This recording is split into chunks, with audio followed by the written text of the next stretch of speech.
Welcome, dear learners. I am Professor Mona Khare, currently heading the Department of Educational Finance and also associated with the Center for Policy Research in Higher Education at the National Institute of Educational Planning and Administration, popularly known as NEPA in New Delhi.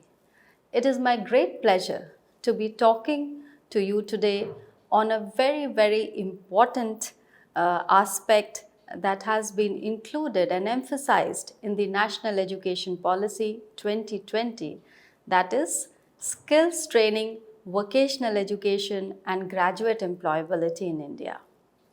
Now, what I thought was before we start talking specifically about the National Education Policy 2020, let us very quickly look at the context of the very reason as to why skills and employability emerged as a major challenge in the country and across the globe.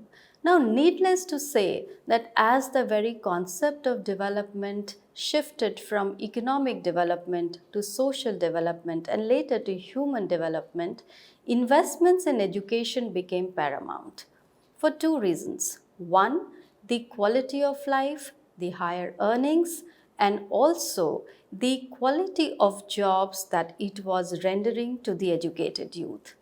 That is how the new wave of linking education to skills and vocationalization, work-based skills and vocationalization gained importance in the 20th century onwards and became more strong in the 21st century.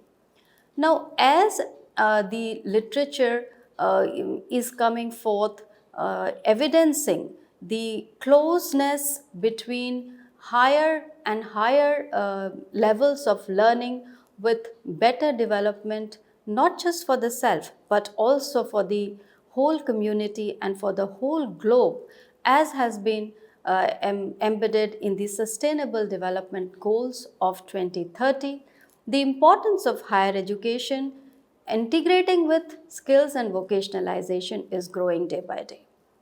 So it is in this context, let us very quickly see what are the challenges that the educated youth in India have been facing as far as their employability or job readiness is concerned. Now, if we go by these statistics, the very first thing that comes to fore is the demographic dividend that India is quoted to have.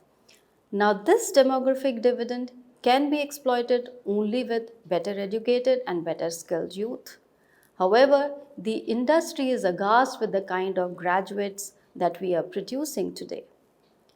Also, the statistics prove that more than 50% of the Indian youth are either not befitting the skills that are in demand by the industry sector, or the quality of skills that they have with them are not up to the standards as demanded by the industry. There are three kinds of gaps that emerged in one of the studies that we conducted in CPRHE at NEPA. And these three gaps were related to awareness gaps, the perception gap, and the third one was the skills gap. Now, as far as the awareness gap is concerned, this gap relates to the knowledge regarding the job market, the knowledge regarding what kind of jobs are going to be available in future, what kind of opportunities are waiting for the educated youth, what kind of skills are going to be in demand. So that kind of awareness is missing or is less as compared to what the industry sector is projecting at. After the awareness gap comes the perception gap. Now, the perception regarding the importance of a particular skill, be it the work-based skill or be it the generic skills, is also missing between the student, that is the learners, the teachers, that is the human force which is behind providing any kind of skills training to our youth, and the employers who are demanding the skills from these learners. So those kind of perception gaps also exist. And lastly, of course, the skills gap.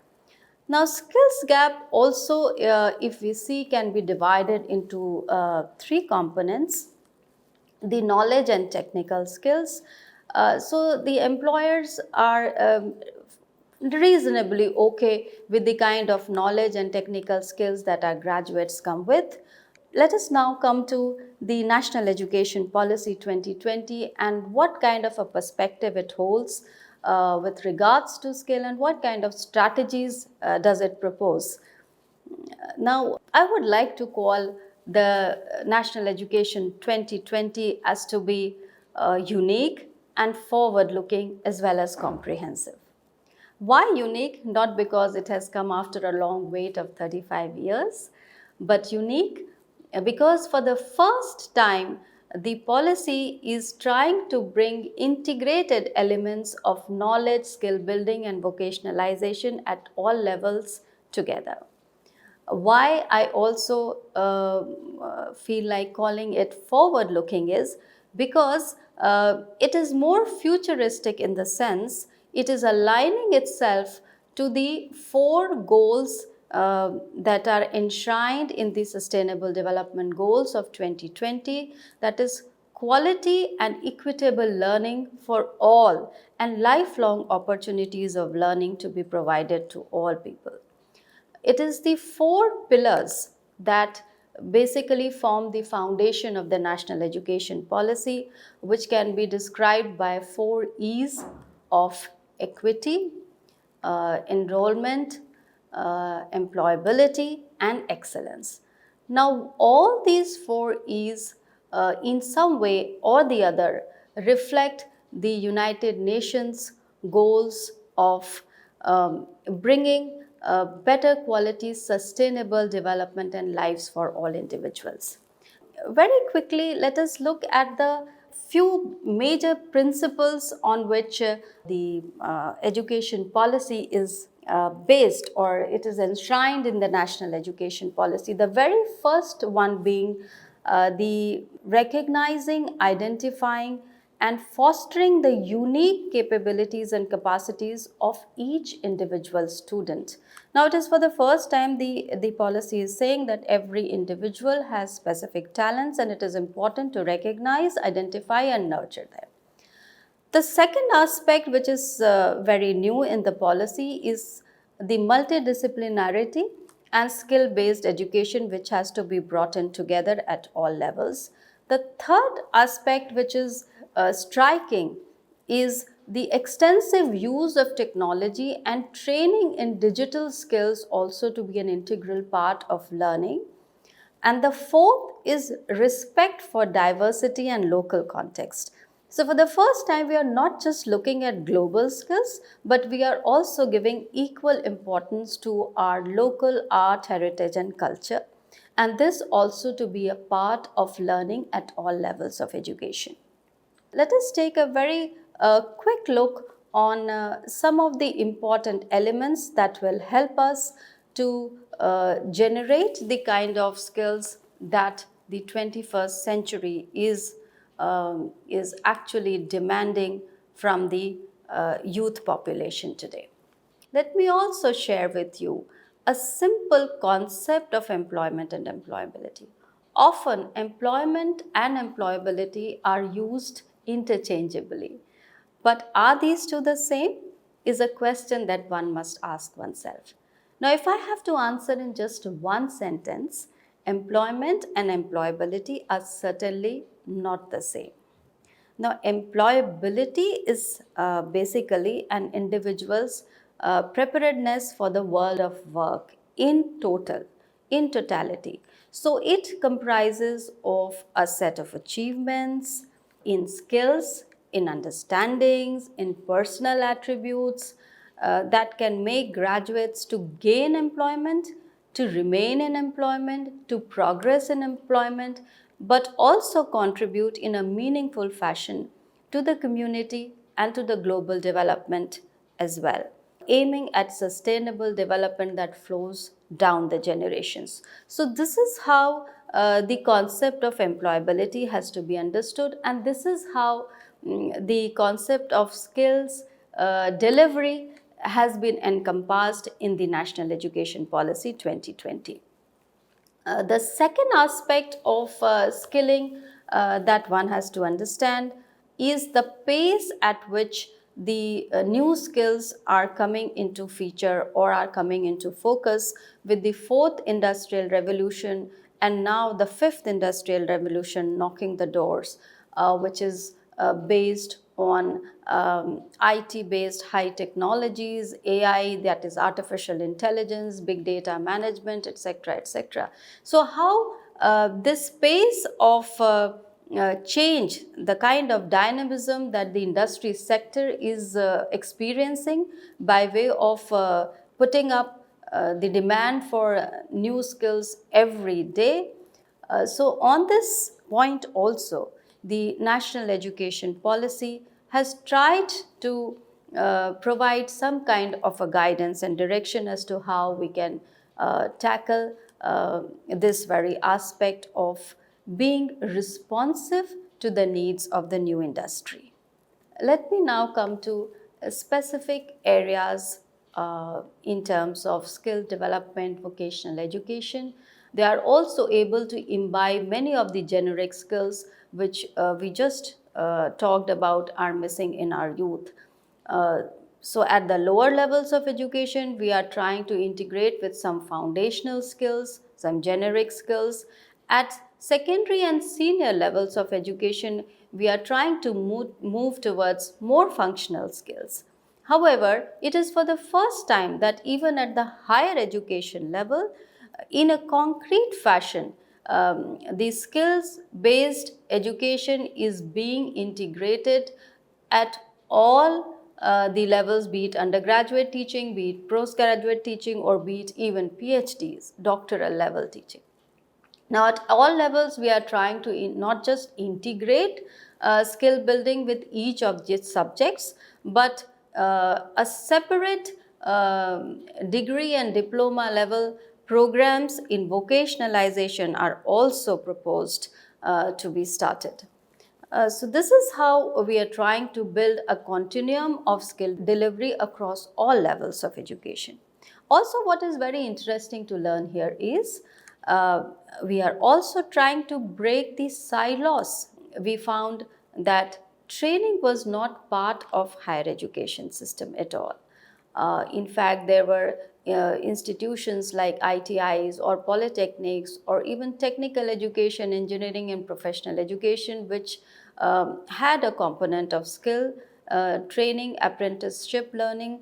All of these had a major content of skill building and training, but the general academic education at the higher education level was considered or was expected to be knowledge producing and imparting knowledge to the young learners by way of providing both horizontal and vertical mobility to the graduates.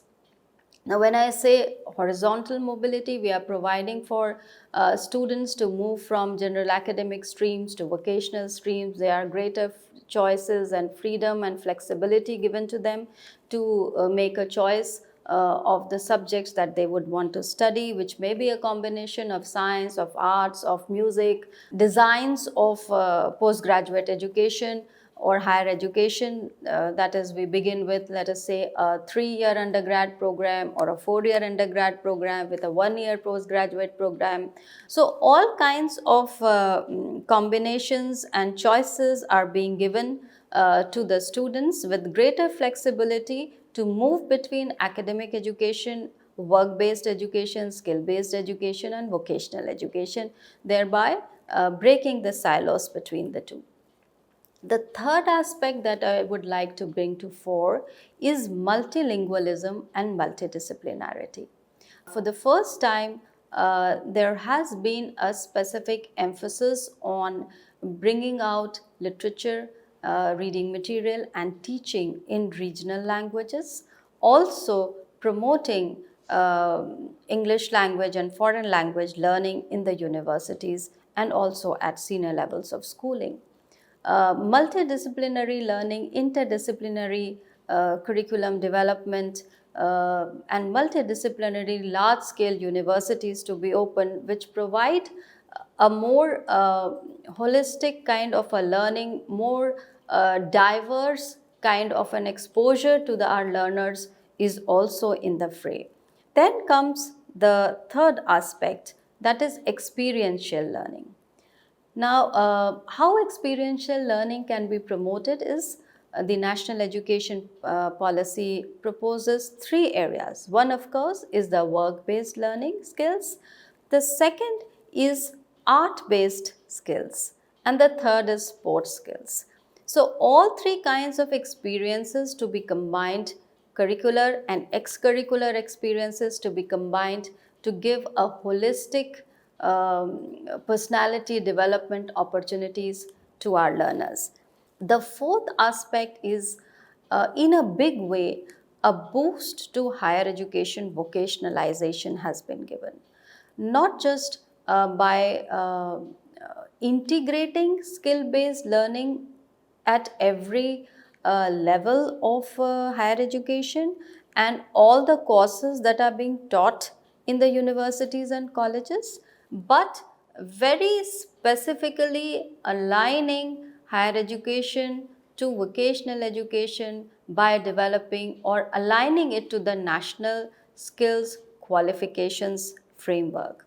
Now, this skills qualification framework, which has been developed for a vocation-based education for at 10 levels of education, which begins from the secondary, high secondary levels and goes up to the PhD levels. At 10 levels, descriptors have been given which are sector specific, which are industry specific, professional skills, core skills, technical skills which are required at various levels of workmanship in that particular sector or industry has been provided and developed, and the not just the curriculum has to be linked to these descriptors, but also the evaluation has to be linked to these descriptors. So in a way, standardize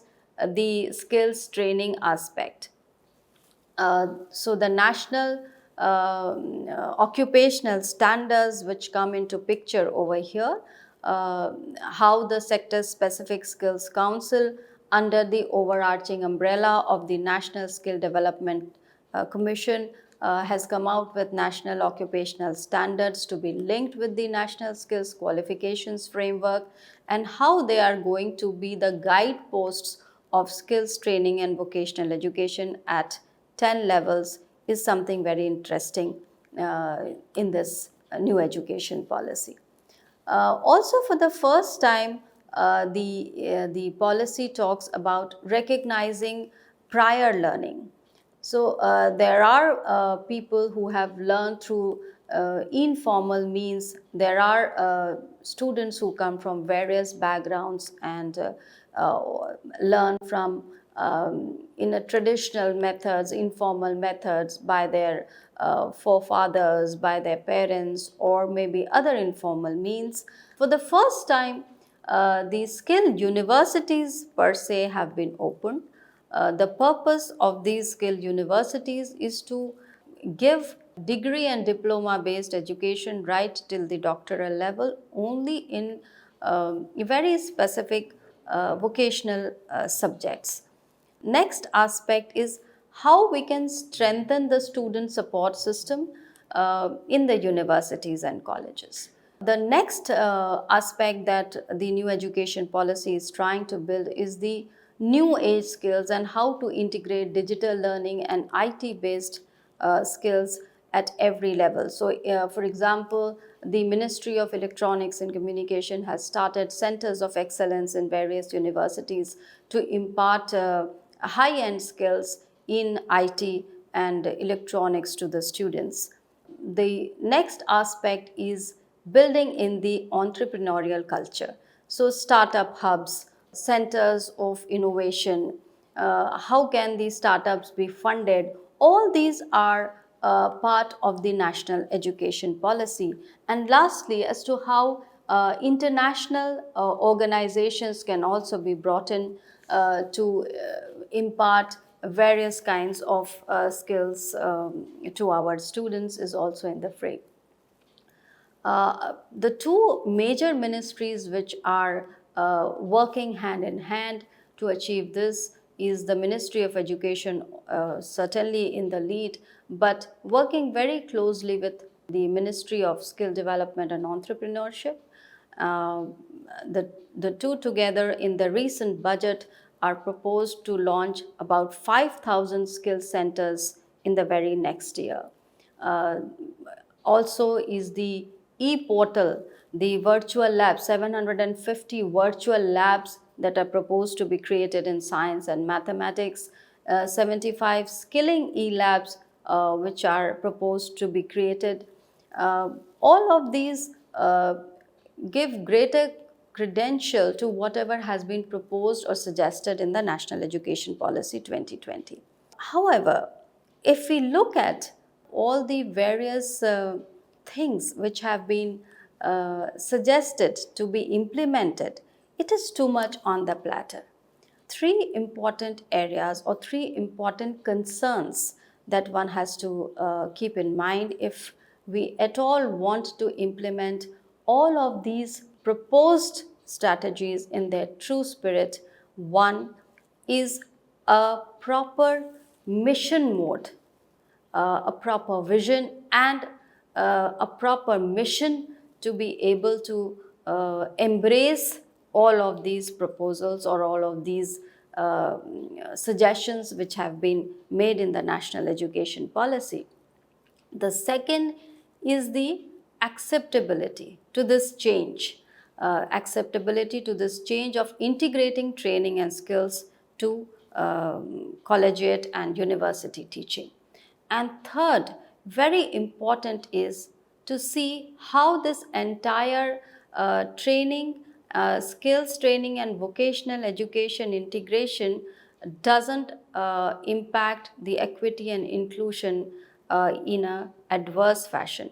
Because if we look at the current scenario, the kind of disparities and distortions that exist today in our higher education system can be categorized into four kinds. So we see disciplinary disparities. There are certain disciplines like engineering or professional education, which is very much in demand by the industry sector as far as employment and jobs is concerned. And it is also projected that more than 60% of the new jobs are going to come in the services sector in the coming years. The second disparity that we see is in terms of regional disparities. So we see that there are disparities that exist in terms of institutions which are placed in remote areas, rural areas. The quality quality distortion is one again very a big problem that we are facing. And the third is the social and gender disparity. So how to bring students from the marginalized section and also women into the fore of skill-based vocational learning and training at the higher education level.